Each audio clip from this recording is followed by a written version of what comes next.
Today we're going to do a tutorial on the basics of After Effects, showing you the features. Here's our final footage. I'm going to do an overlay and adding a background to our news piece. So to do this, I got After Effects already opened. And you have to go to File, Import, click on File, and you have a raw footage, a background image, and a thumbnail image. So you just want to hold Shift and select them all, open. Drag the raw footage down to our timeline, our background image, drag it below that. And then you can see here the little I button. If you click on the I button on the footage, you'll see that when you hide it, the background image is hidden. So we obviously need to show the background through the green screen. So selecting the raw footage on the timeline, you go to our Effects and Presets panel. Now, mostly people use Color Key, but we found a Keylight 1.2 better. And I'll explain in a second. So you just drag Keylight onto our comp. And then you go to the Effects panel on the left. And here are all our tweaking parts for the effect Keylight. So with the screen color, that's the color we want to remove. So currently it's black. So you grab the eyedropper, select the green, and now you can see the background's removed. So if you go to View and change it to Screen Matte, we can see what exactly is being removed.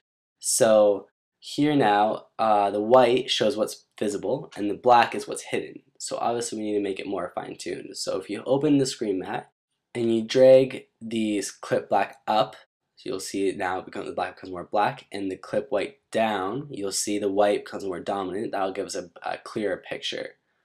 And then if we change our view again to the final result, you can see how much of a difference it made. Now we want to replace the method to a hard color, and you'll see right away that the suit will be more visible and more detailed.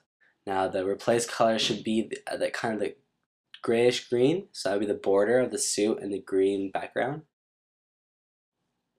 There you can kind of see it matches up. Press OK. And then the screen shrink and grow. Now that you got to fine tune to show how much you want to show, how much you want to hide of the keying. So I just want to show a little bit, not too much green at all. Just perfect there. And lastly, you can see, play it through, make sure there's no green being shown, because when the actor moves, depending on the lighting effects, the green might show at different parts of the time. It looks good. And then we go to our projects panel and select our thumbnail to add, and drag it to above the raw footage, and there it just pops on right there. Drag it to the right corner, hold the shift key and move it, make it smaller there. Perfect. And that's about it. So, looks good. Now we should render it out. So to export it, we want to go to Composition, Add to Render Queue, and you can do some settings, but if you just press Render right away, it does default good image quality. And those are some of the basic features of After Effects. And that's the end of this tutorial.